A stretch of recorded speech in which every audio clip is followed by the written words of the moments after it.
Il y a des décisions qui ne sont jamais annoncées officiellement, mais dont les conséquences se lisent dans les regards, les silences et les absences soudaines.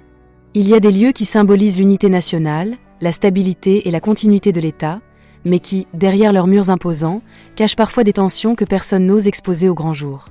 Et puis, il y a ces histoires que le peuple ne découvre jamais par communiqué, mais par murmure, par confidence étouffée, par des faits troublants qui ne trouvent aucune explication officielle. Depuis quelques jours, une rumeur persistante circule avec insistance dans les cercles politiques sénégalais, sur les réseaux sociaux, et même au sein de certaines chancelleries discrètes. Une rumeur si grave qu'elle remet en cause non seulement l'équilibre familial du chef de l'État, mais aussi l'image même du palais présidentiel. Une rumeur qui implique 2 femmes au cœur du pouvoir, 2 épouses du président, et surtout 2 trajectoires radicalement différentes. Selon plusieurs sources proches de l'entourage présidentiel, une décision lourde de sens aurait été prise dans le plus grand silence. Une décision qui aurait provoqué une profonde humiliation, une blessure intime et un choc émotionnel difficile à contenir.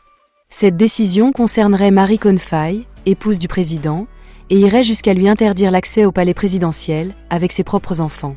Plus troublant encore, cette interdiction aurait été attribuée, selon ces mêmes sources, à Absa Faye, décrite comme de plus en plus influente dans l'organisation interne du palais. Une information explosive, choquante, presque inimaginable, tant elle touche à ce qu'il y a de plus sacré, une mère et ses enfants. Que se passe-t-il réellement au sommet de l'État ? Comment une telle situation a-t-elle pu voir le jour ?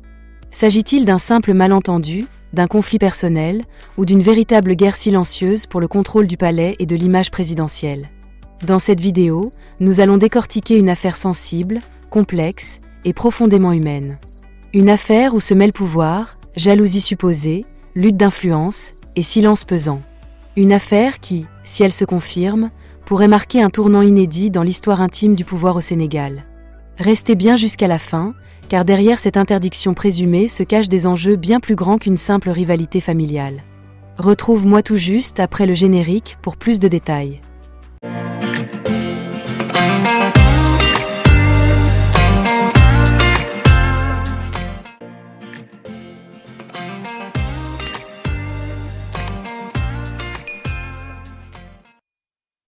D'après des témoignages recueillis auprès de personnes se disant proches de l'entourage présidentiel, l'atmosphère au palais ne serait plus aussi apaisée qu'auparavant.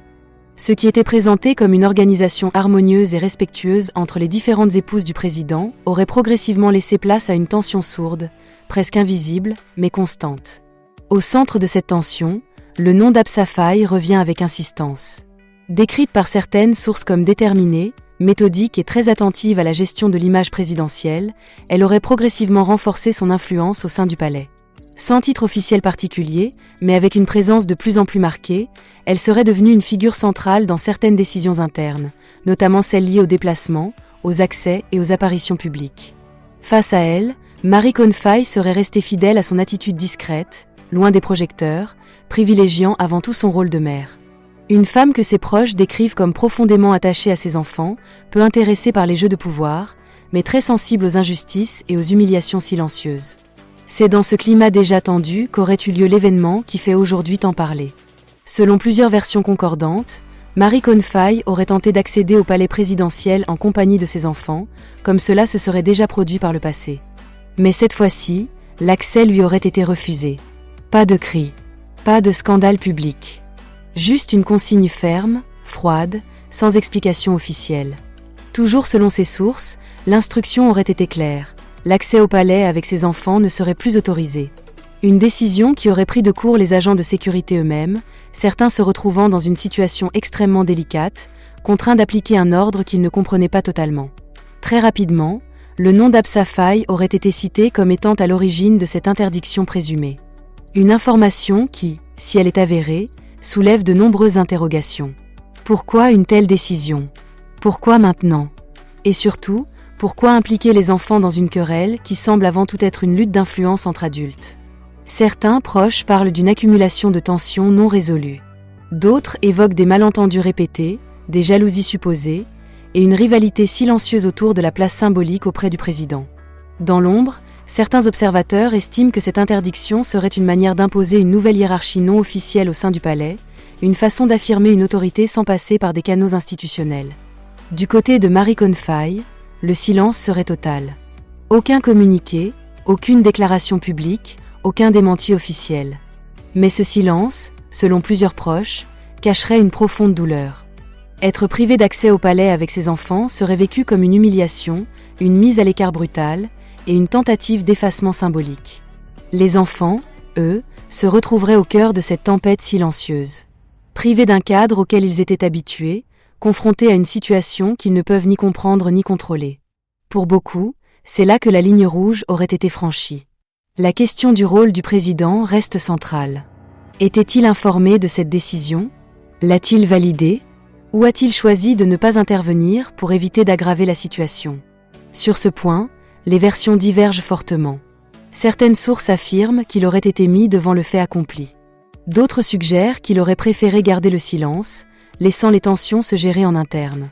Ce qui est certain, c'est que cette affaire, qu'elle soit totalement vraie ou partiellement exagérée, révèle une fragilité inquiétante au sommet du pouvoir. Elle met en lumière les difficultés de concilier vie privée, tradition et responsabilité politique dans un contexte aussi sensible. Aujourd'hui, aucune confirmation officielle n'est venue infirmer ou confirmer ces informations. Mais une chose est sûre, l'opinion publique s'interroge, les rumeurs persistent et le silence du palais alimente toutes les spéculations. Et si cette interdiction présumée n'était que le début? Et si d'autres vérités, longtemps dissimulées, venaient un jour à éclater? Dans les couloirs du pouvoir, certains parlent déjà d'un point de non-retour. Une chose est certaine, cette histoire marque les esprits, choque par sa gravité et pose une question essentielle. Jusqu'où peuvent aller les luttes de pouvoir lorsqu'elles franchissent les portes du palais et touchent aux enfants?